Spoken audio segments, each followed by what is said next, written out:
Olá, pessoal. Este vídeo aqui vai tratar da discussão que a gente teve na nossa última live, né? Das questões do Mentimeter. Então, a primeira pergunta foi, segundo o princípio da prioridade, qual deve ser o nome priorizado? E aqui eu acho que foi consenso, né? Uma questão já que está bem fácil aí para vocês, que o nome mais antigo, né? Aquele que foi nomeado primeiro, deve ser o escolhido segundo o princípio da prioridade. Passando, então, para a próxima questão, eu perguntei se Montesinosales, o que é, né? A gente viu, então, a maioria acertou, que é uma ordem de planta. Eu queria reforçar que nessa questão aqui, o objetivo não é ficar que vocês fiquem decorando as terminações, né? Mas a ideia é passar para vocês que ao longo do tempo, né, ao longo do curso de biologia de vocês, vocês vão perceber que certas terminações já vão ficar mais óbvias para vocês e vocês já vão entender aí só de ler um nome se é um animal, se é uma planta, às vezes chegar até em uma categoria, beleza? Bom, aqui eu já perguntei o que Fernandos é, e vocês, mais uma vez, aí foram quase que unânimes, né?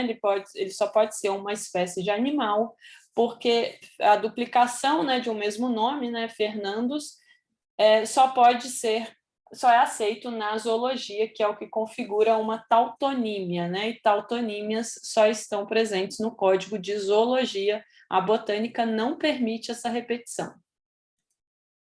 A Aedes aegypti é o nome científico do mosquito da dengue, onde Aedes é o gênero e aegypti é a espécie.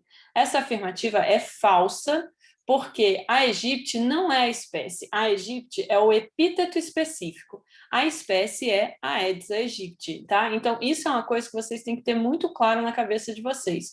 O nome da espécie sempre vai ser um binômio, né? Então, a aegypti é o epíteto específico, né? O binômio, lembrando, é composto pelo gênero mais o epíteto específico. Bom, nessa frase, Dermocheles coriácea é o nome científico da tartaruga de couro.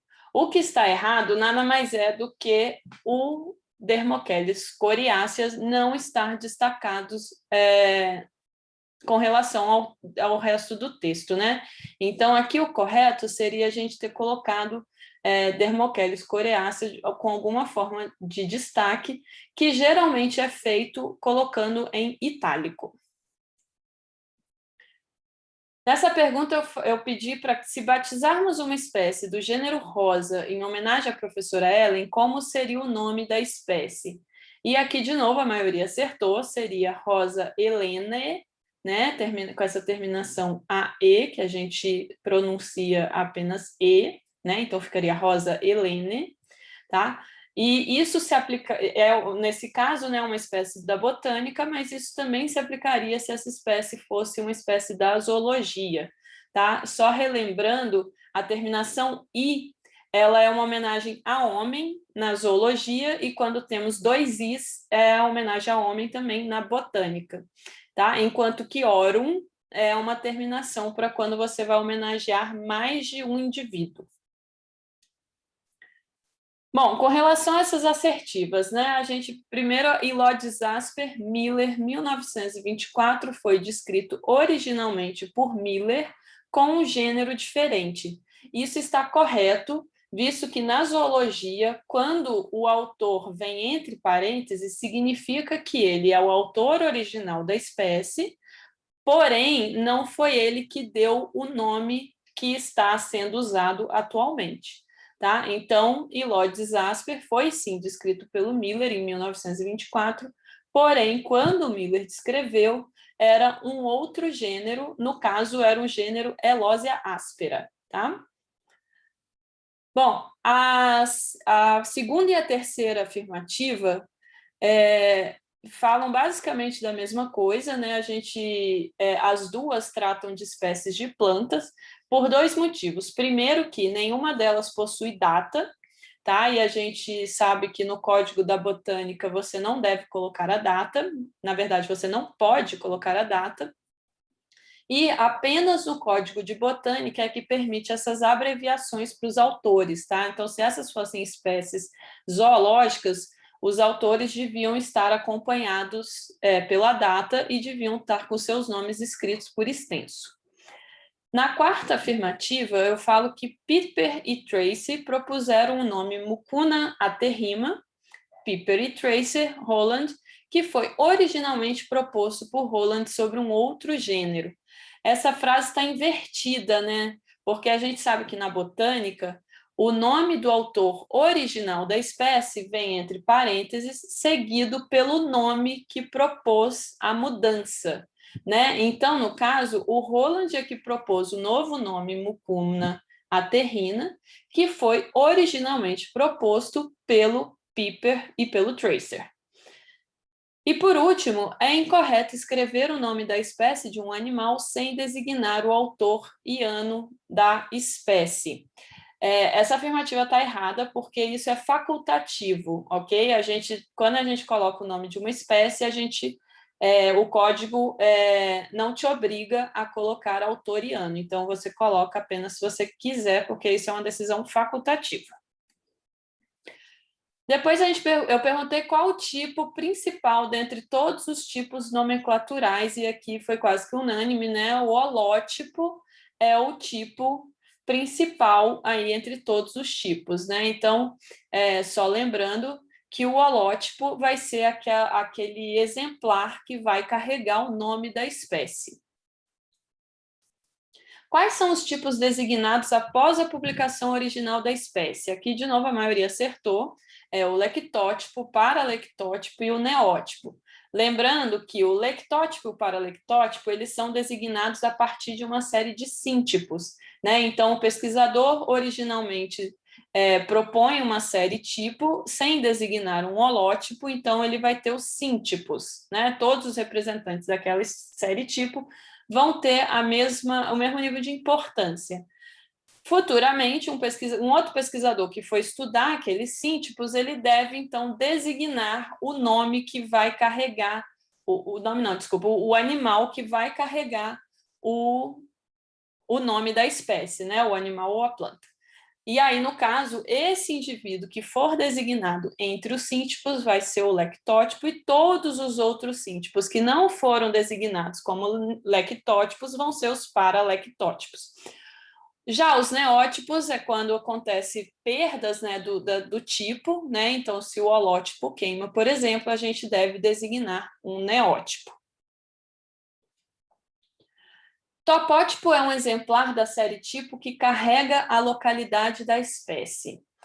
A maioria falou verdadeiro, na verdade teve um equilíbrio grande aqui, porém essa afirmativa é falsa. É muito importante que vocês se lembrem que um topótipo não faz parte da série tipo, tá? O nome topótipo é apenas uma maneira da gente saber que o exemplar foi coletado na mesma localidade de descrição daquela espécie, tá? Então, topótipo não tem nada a ver com série tipo. O topótipo nada mais é do que qualquer outro exemplar que não faz parte da série tipo. A única diferença dele para os demais exemplares que não fazem parte da série tipo é que ele foi coletado no mesmo lugar do holótipo. Após minuciosa revisão, um pesquisador decidiu passar Ololigon agilis para Sinax agilis. Sendo assim, qual a categoria do sinônimo de Ololigon agilis? Faltou eu incluir agilis no final da frase, ok? Então, ali, sendo assim, que categoria de sinônimo é o Ololigon agilis? Tá? E a grande maioria respondeu que é o sinônimo júnior. E, de fato, né, na zoologia, sinônimo júnior é o nome, né, que está sendo usado atualmente. Na botânica, a gente chama isso de nome aceito ou nome correto. Já a Sinax agilis, no caso, vai ser o sinônimo sênior. Se fosse na botânica, todos os outros sinônimos, né, que não é o nome que está sendo usado atualmente, são chamados de sinônimos de maneira geral. Lycodria sancti Johannis foi estabelecida por Gunther em 1879. Adicionalmente, Dipsaboas maculata foi descrita por Gunther em 1858. Aqui o slide não está mostrando o complemento, né, da questão, mas vocês vão se lembrar que o complemento era que Lycodria sanctijohannes representa a espécie tipo do gênero Lycodrias, né? Então, e que futuramente descobriu-se que Lycodria sanctijohannes e Dipsaboas maculatum, na verdade, representavam a mesma espécie.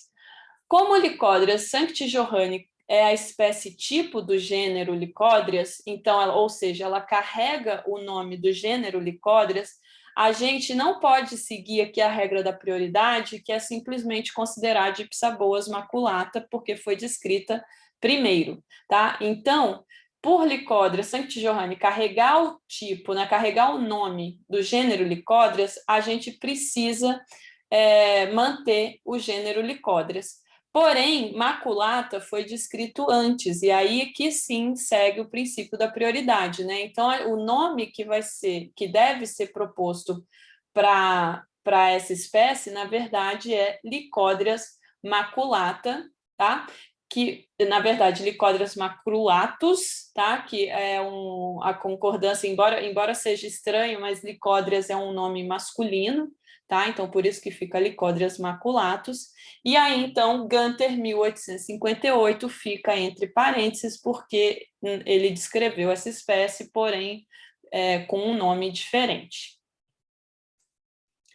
E, por fim, essa questão eu inseri no noturno, então o pessoal do integral não viu essa questão, mas eu comentei com vocês do integral que eu adicionaria algo relacionado a isso, né? Que foi, devido ao fato dos códigos serem independentes, é possível termos animais e plantas com o mesmo nome? E sim, isso é verdade, tá? Os códigos não, como são independentes, eles não têm nada a ver um nome com o outro, né? Eles não têm interferência nenhuma de um nome de um código para o outro. Então, sim, a gente pode ter e tem, de fato, animais e plantas com o mesmo nome, e aqui segue uma lista de exemplos de gêneros que estão presentes tanto na botânica quanto na zoologia. Beleza? Então é isso, pessoal. Se ficou alguma dúvida ainda, a gente pode resolver na próxima live. Até lá!